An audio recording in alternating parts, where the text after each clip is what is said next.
Insegurança: a cada 9 minutos, uma pessoa é assassinada e a cada 11 minutos, uma mulher é violentada no Brasil. Polícia Civil do DF anuncia paralisação 24 horas nesta segunda-feira. A categoria está em operação padrão há mais de 2 meses. Educação: GDF atrasa pagamento de 16 creches conveniadas. Veja também os últimos ajustes para Pink for Life Run. A corrida só para mulheres será amanhã no Sudoeste. Tem ainda as dicas de diversão. Brasília recebe Legião Urbana e a nova edição do Porão do Rock. Notícias da sexta-feira no DF e em torno, agora no Band Cidade, segunda edição.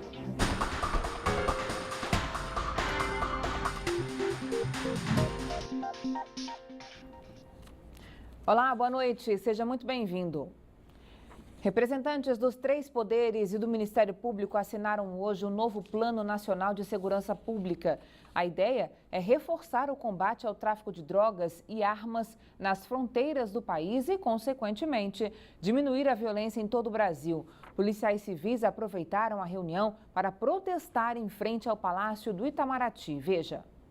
Carro de som, boneco gigante do Pinóquio representando o governador Rodrigo Hollenberg e camisetas pretas. Os policiais civis fizeram a manifestação em frente ao Palácio do Itamaraty. O protesto foi para chamar a atenção do presidente da República, Michel Temer, da presidente do Supremo Tribunal Federal, Carmen Lúcia, e dos presidentes do Senado, Renan Calheiros, e da Câmara, Rodrigo Maia. Os representantes dos 3 poderes se reuniram no Itamaraty para debater o Plano Nacional de Segurança Pública. Os policiais civis pedem aumento salarial e melhoria das condições de trabalho. É preciso fazer maiores investimentos na área de segurança pública e valorização profissional. Nós temos uma defasagem salarial de 47% e nós estamos lutando por uma recomposição salarial. O presidente do sindicato afirma que as negociações com o governo do DF estão complicadas e diz que poderá haver mais paralisações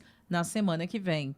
Na segunda-feira já haverá uma paralisação de 24 horas do Sindicato dos Delegados e nós vamos apoiar essa paralisação. Na terça-feira tem uma assembleia do Simpol, onde nós iremos determinar novas paralisações já para a próxima semana. O plano pretende diminuir o tráfico de drogas e o número de homicídios no país. De acordo com um estudo divulgado pelo Anuário Brasileiro de Segurança Pública, a cada 9 minutos uma pessoa é assassinada no Brasil. O plano prevê ainda que a legislação para crimes graves seja mais rígida e os recursos para o sistema prisional aumentados. Cláudio Humberto.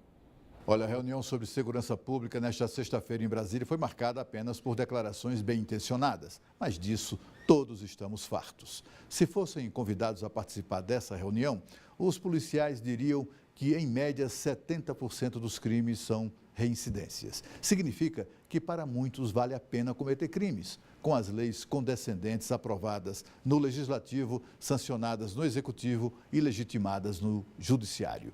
No Brasil, convencionou-se que não adianta prender e manter preso o bandido.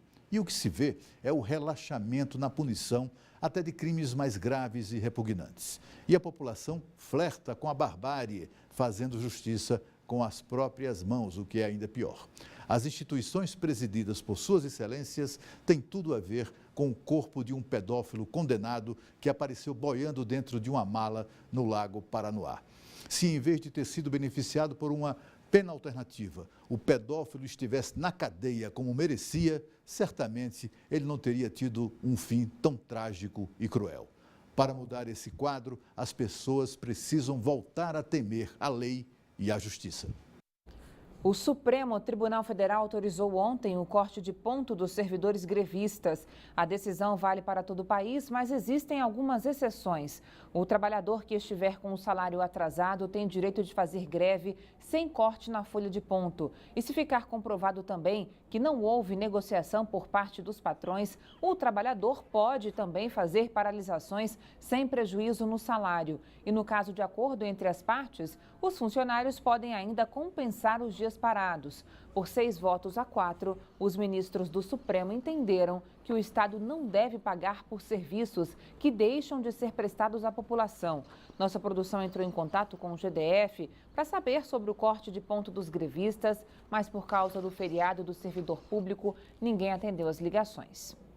Estudantes do DF ainda ocupam 12 escolas e institutos em protesto contra a PEC que cria um teto para os gastos públicos e contra a reforma do ensino médio. No Centro de Ensino Médio Setor Oeste, na Asa Sul, os alunos fazem uma espécie de seleção. Quem entra e quem sai do local é definido pelos estudantes que invadiram. Quem era barrado ficava ali mesmo, no estacionamento da escola, pedindo o fim da desocupação. As pessoas que querem reivindicar vão procurar o lugar certo, não uma escola onde tem alunos querendo estudar. Nesta sexta-feira, o bloqueio por parte dos invasores causou confusão. Os alunos que pedem a desocupação do colégio entraram por um portão lateral nas salas de aula. Houve correria e discussão. A polícia foi chamada para conter os ânimos. Há poucos dias do Exame Nacional do Ensino Médio, quem não aderiu ao movimento avalia que as invasões podem comprometer o resultado do exame. A direção o tempo todo está ali tentando apaziguar a situação e a gente está querendo ter o nosso jeito de ter aula, porque eles estão reivindicando educação, mas nos proibindo de ter a educação. Pelas contas da Secretaria de Educação, pelo menos 12 unidades educacionais da capital do país foram ocupadas. O Ministério da Educação chegou a anunciar que pode cancelar o Enem nos locais que estão sem aula. O prazo dado pelo MEC para a desocupação termina na próxima segunda-feira. A Secretaria de Educação informou que negocia a desocupação pacífica das escolas. Disse ainda que nenhuma mudança no ensino médio vai acontecer sem que os estudantes sejam ouvidos. Diversão, logo mais tem o show Legião Urbana 30 anos com Dado Villa-Lobos e Marcelo Bonfá no NetLive Brasília. E como sempre, você, telespectador da Band, é nosso convidado especial para participar do sorteio de ingressos. Ligue nos telefones 3325-7598 e 3325-1537. O resultado você confere ainda nesta edição do Band Cidade. Domingo tem segundo turno das eleições municipais. Por aqui, nada de pessoas indo às urnas. Mas os eleitores de outras cidades que vivem na capital precisam justificar o voto. Veja o que fazer com o repórter Rodrigo Nunes. Serão disponibilizados pelo Tribunal Regional Eleitoral 11 postos de justificativa aqui no DF. A expectativa é que no máximo 20 mil eleitores justifiquem a ausência às urnas nesse segundo turno das eleições municipais. E para esclarecer os eleitores de casa, estou com o assessor de planejamento do TRE-DF, Marcelo Souto Maior. Marcelo, como os eleitores fazem para justificar o voto? Eles têm prazo para isso? Bom, os eleitores poderão justificar para o segundo turno, agora a ausência às urnas, nos 11 postos de justificativa que vão ser instalados pelo DF.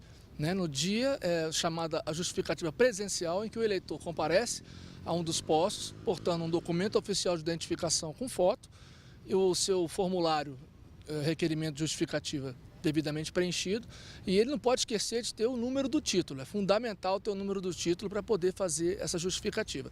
Se ele não comparecer no dia das eleições a um dos postos de justificativa, ele tem 60 dias a contar da data do turno para poder encaminhar ao juízo onde ele está inscrito a justificativa dele. Só que então, nesse caso, ele vai ter que encaminhar uma comprovação do que ele está falando, da ausência dele. E o eleitor que na cidade dele não vai ter segundo turno, ele precisa justificar? De jeito nenhum. O eleitor que não vai ter segundo turno no seu domicílio eleitoral pode ficar em casa, que não tem por que procurar os nossos postos. Agora, quem perder esse prazo de 60 dias e não fizer a justificativa, o que acontece com ele? Bom, ele tem algumas implicações na vida civil, né? Ele pode ter uma dificuldade para conseguir obter passaporte, para conseguir tomar posse em cargo público, obter empréstimo em estabelecimentos bancários públicos. Então, alguns impedimentos ele vai ter. Então, o interessante é que ele fique sempre crítico à justiça eleitoral. Voltamos a falar de insegurança. A cada 11 minutos, uma mulher é violentada no Brasil, de acordo com dados do Fórum Brasileiro de Segurança Pública. Aqui no DF, o número de estupros entre janeiro e setembro cresceu quase 15% se comparado ao mesmo período de 2015. Para prestar atendimento a crianças e adolescentes vítimas de violência sexual, o GDF criou uma unidade especializada. O Centro 18 de Maio vai oferecer assistência psicossocial e até apoio na investigação. Morgana, 23 anos. Mais uma mulher que entraria para as estatísticas de estupro. Entraria, porque esse caso não é realidade, sim a história de um curta-metragem. A Lola foi quem deu vida à personagem. E mesmo tudo não passando de uma encenação, o sentimento despertado nela já foi angustiante. É um aperto no coração, porque não é só sobre mim, não é só sobre a Morgana. A gente coloca a possibilidade de todas as mulheres se reconhecerem nela.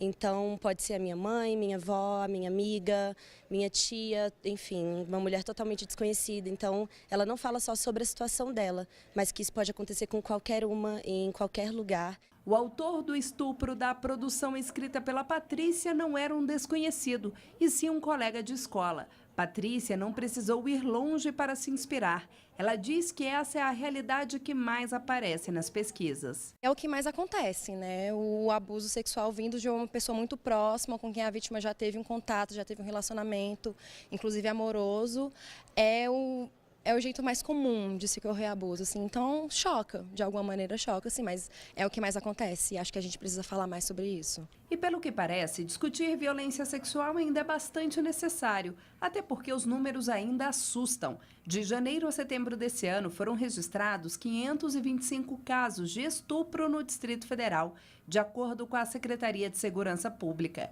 Em 64% deles, as vítimas são menores de 18 anos. E é exatamente para atender esse público que o governo do DF montou um centro de atendimento. A ideia é reunir em um único lugar profissionais de diversas áreas que possam escutar essas crianças e adolescentes. O centro ele vai acabar recebendo, por exemplo, crianças que foram violentadas e houve uma percepção do médico, que aconteceu, do professor, do conselheiro tutelar, para que lá seja feita uma escuta que evite o processo de revitimização, ou seja, que essa criança conte essa situação e reviva aquele momento de violência várias vezes. A ideia é que no centro haja uma escuta única e a partir dali, a parte da escuta vai ser tratada para o acompanhamento dessa criança e a outra parte para a responsabilização de quem cometeu a violação. A criança vítima de violência sexual poderá ir ao centro de forma espontânea ou encaminhada pelo Conselho Tutelar. Aqui é um espaço que a gente tende a especializar cada vez mais para uma escuta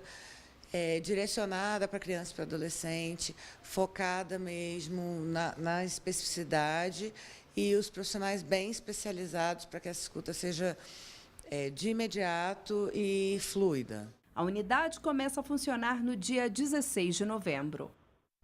Sem receber os repasses do GDF, 16 creches conveniadas estão usando os recursos próprios para atender alunos e não atrasar os salários de funcionários.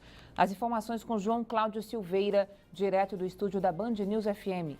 Oi, João, boa noite para você. Boa noite, Carol. Boa noite a todos. As unidades afirmam que os pagamentos do governo deveriam ser feitos 3 vezes por ano, a cada 4 meses. Mas, usando o argumento da crise financeira, o Executivo tem liberado a verba aos poucos. São parcelas menores em uma frequência de cerca de 2 meses, segundo as instituições. A creche Éden, no Riacho Fundo, por exemplo, está numa situação que a terceira e a última parte deveria ter sido depositada em setembro e ainda não houve depósito.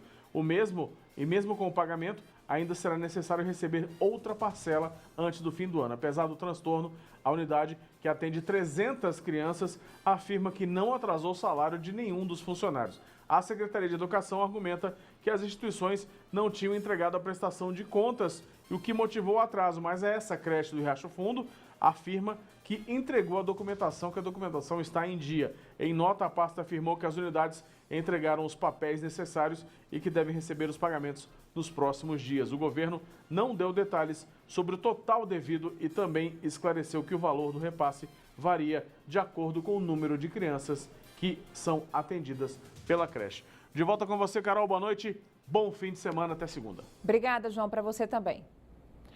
Amanhã tem a Pink for Life Run no Bosque do Sudoeste.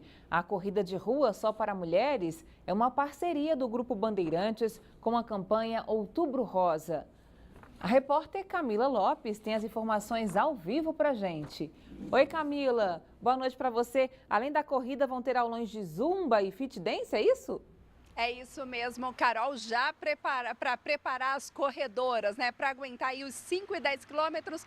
Antes tem essas 2 aulas, também terão palestras. Carol, a gente vai ver aí nas imagens, a gente chegou um pouco mais cedo aqui, já está tudo sendo montada para receber as atletas. Então, para não ter problema de atraso, hoje mesmo toda a estrutura está sendo montada.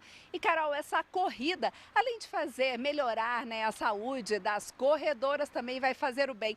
Toda pessoa que está retirando o kit, né, que vem com a blusa do evento, também vai estar doando 1 quilo de alimento. E essa doação ela vai ser entregue a entidades como a AMAC, que fica no ambulatório do Hospital de Santa Maria, e também a Rede Mulher, que fica no hospital de base. E se a pessoa não vem, né, não vai participar da corrida, pode fazer o bem também, entregando doações até o dia 31 e pode ligar nas 2 instituições. A gente vai passar o telefone, a AMAC, pode falar com a Lúcia no telefone 985646474 ou então na Rede Feminina com a Vera. Vai falar no telefone 33645467.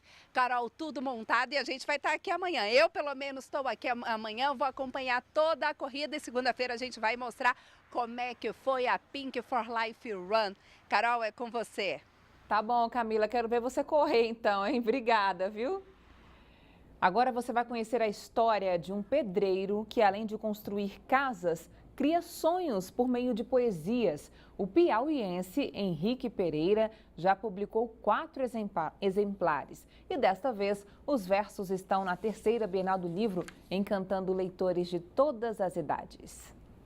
O corte na cerâmica é tão preciso quanto cada linha escrita no papel. Esse contraste entre o trabalho braçal como pedreiro e a leveza da imaginação de um poeta é que toma conta da vida do seu Henrique. O piauiense, cheio de energia, que não conseguiu completar o ensino fundamental, arruma um jeito de se expressar por meio das poesias. Foi fazendo uma carta para uma filha minha e terminou em uma homenagem. E por mais que pareçam contraditórias, as profissões do seu Henrique se complementam, porque são nas lidas como pedreiro que nascem as obras dele. É dom. Eu considero que não é meu. Porque, ó, eu tô normalzinho, tô quietinho, aí chega, ó. Chega e eu não perco tempo. Aí eu escrevo. E quando eu tô trabalhando sozinho na obra, aí é que chega mais. Ali tô escrevendo, tô trabalhando ali sozinho. Aí que chega as ideias. Hoje, esse pedreiro escritor, ordem que ele prefere colocar na vida, já conseguiu transformar os poemas em 3 livros. E a longa caminhada trouxe ele até aqui, a Bienal do Livro. Uma conquista e tanta para quem brigava para conseguir estudar. Apesar de não ser formado em doutoria, Deus me deu sabedoria. Com certeza o senhor é muito sábio, viu, senhor Henrique? Boa sorte para o senhor, sucesso. A Bienal está montada na área externa do estádio Mané Garrincha. Lembrando que a entrada é de graça e o evento vai até domingo. E amanhã é comemorado o Dia Nacional do Livro. Infelizmente, aqui no Brasil, 44% da população não tem o hábito da leitura, de acordo com uma pesquisa do Instituto ProLivro. E foi pensando em mudar essa realidade que um ex-cobrador de ônibus decidiu levar conhecimento a quem tem pouco acesso. Veja. Já dizia Carlos Drummond de Andrade, a leitura é uma fonte inesgotável de prazer. E tem gente que sabe disso como ninguém. Porque eu adoro me envolver numa história. A leitura, ela representa o meu crescimento. O crescimento, o desenvolvimento, a gente nunca para de crescer, né? Só que o famoso escritor continua a citação dizendo que, por incrível que pareça, a quase totalidade não sente esta sede. Algumas décadas depois, a frase continua fazendo sentido. 44% da população brasileira não tem o hábito da leitura. Eu morro de preguiça de ler, porque me dá um sono terrível. Mas eu acho muito importante, até assim, um incentivo pra gente, né? Para tentar mudar essa realidade, esse ex-cobrador decidiu transformar a vida dele e de outras pessoas por meio dos livros. Seu Antônio criou o projeto Cultura nos Ônibus. No início, ele disponibilizava apenas alguns exemplares para os passageiros. Hoje, o projeto já roda em 400 ônibus e até decora os coletivos. E seu Antônio ainda conseguiu montar uma biblioteca na rodoviária do Plano Piloto. Tem uma equipe voltada para isso, que é a gestão da Piracicabana, justamente com os cobradores, motoristas, voluntários que, com isso, tem uma interação social junto com a sociedade para que esse bem seja compartilhado cada vez a mais. Depois de analisar o crescimento do projeto, seu Antônio tem certeza que o objetivo dele foi alcançado. E agora faz um apelo para que outras pessoas ajudem a levar a leitura para quem não tem acesso. As pessoas que têm condição de comprar livros, que doem, porque essas pessoas elas estão educando os que não tiveram acesso. Com isso, quem ganhará somos nós todos. Outro exemplo de vida aí, né? O seu Antônio, parabéns pela iniciativa, viu? Veja a seguir, Secretaria de Segurança fecha depósito de ambulantes na Asa Sul. Os detalhes no próximo bloco do Band Cidade. Até já.